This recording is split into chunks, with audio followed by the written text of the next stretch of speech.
Sabe o que é transtorno de pânico? Caso você não saiba, fica nesse vídeo que eu vou trazer as principais características acerca desse transtorno. Inicialmente, a gente vai apontar a conceituação desse transtorno, que de forma resumida pode ser considerado como uma recorrência de sintomas ansiosos que geram bastante medo, desconforto e que podem aparecer de repente em qualquer lugar ou situação. Ou seja, uma das características desse transtorno de pânico muitas vezes é esse surgimento inesperado desses sintomas. É válido ressaltar que esses ataques de pânico podem aparecer de diferentes formas a depender de cada indivíduo. E entre esses possíveis sintomas de ataque de pânico podem ser citados a falta de ar, aceleração dos batimentos cardíacos, tontura, suor, dores na região do peito, entre outros possíveis sintomas. Cada indivíduo pode apresentar de uma forma diferente esses ataques de pânicos, apresentando inclusive sintomas que não estão sendo mencionados aqui. Um ponto muito importante a ser mencionado é que essas sensações são acompanhadas pelo medo relacionado às sensações. Então a pessoa não vai sofrer simplesmente com desconforto referente à sensação em si, mas também tem um medo associado a sentir essas sensações, como por exemplo a falta de ar, a aceleração do batimento cardíaco, e esse medo é algo bastante característico do transtorno de pânico. Como consequência desses aspectos, que no caso seriam essas sensações e esse medo referente a essas sensações, o indivíduo ele pode optar pela evitação e fuga de determinados lugares ou situações. E essas evitações e fugas têm impactos em diferentes áreas da vida de uma pessoa, porque por mais que a princípio seja algo que vai trazer um conforto para a pessoa, a longo prazo isso pode ter grandes impactos negativos, inclusive intensificando o medo vivenciado por esses indivíduos. Um ponto muito importante a ser mencionado é que essas sensações que são experienciadas no corpo, apesar de elas serem desconfortáveis, muitas vezes elas não são tão perigosas quanto você imagina. Então, não somente a sensação vai trazer desconforto, mas esse pensamento referente à sensação, muitas vezes ele pode trazer uma maximização do problema para além do que ele de fato é na realidade. Destaca-se também que a ansiedade, como uma emoção, ela tem a sua importância no contexto do nosso dia a dia. Então, o problema não está na ansiedade em si, mas sim na sua intensidade, frequência e no prejuízo que ela tem para a vida dessas pessoas.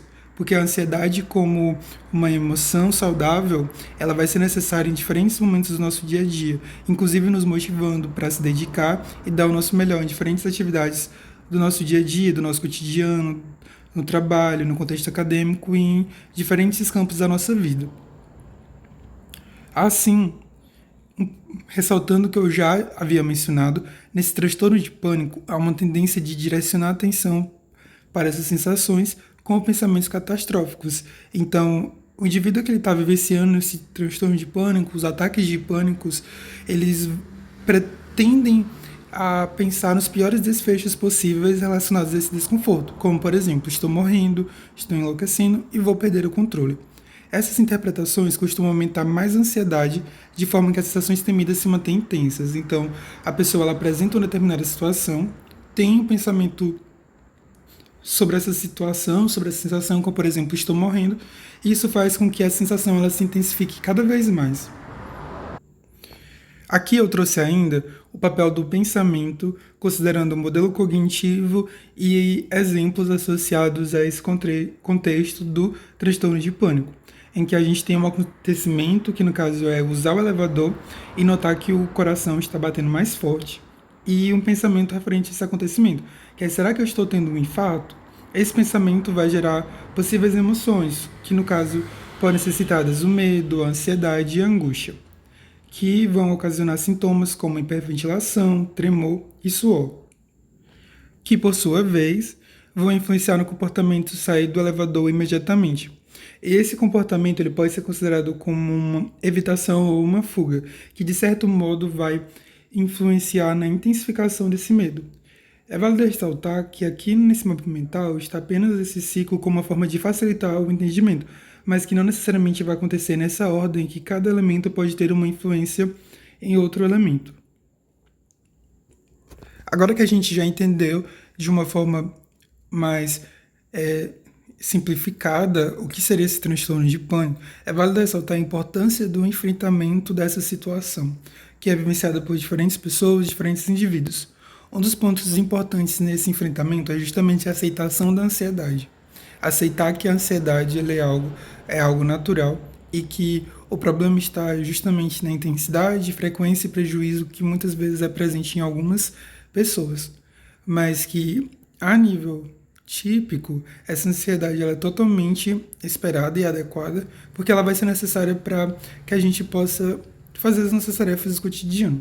Outro ponto muito importante é o entendimento da possibilidade de questionar os pensamentos. Se muitas vezes esses pensamentos eles estão sendo apresentados de uma forma catastrófica, sendo feita uma maximização do problema, essa avaliação dos pensamentos pode influenciar em uma visão mais adequada em relação a essas sensações, que apesar de elas serem desconfortáveis, muitas vezes elas não são tão prejudiciais quanto a pessoa que está sofrendo esse ataque de pânico imagina.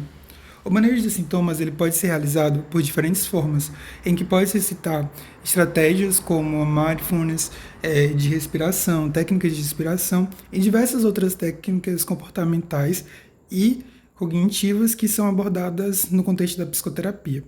Para além disso, destaca-se a importância do enfrentamento ou a exposição, que assim como a evitação ela intensifica o medo vivenciado pela pessoa, a partir do momento que ela se expõe, esse medo ele também pode ser atenuado. Então, é uma técnica bastante utilizada nesse contexto dessa psicoterapia do transtorno de pânico. De forma geral, essas foram as principais características abordadas, trazendo de uma forma mais simplificada.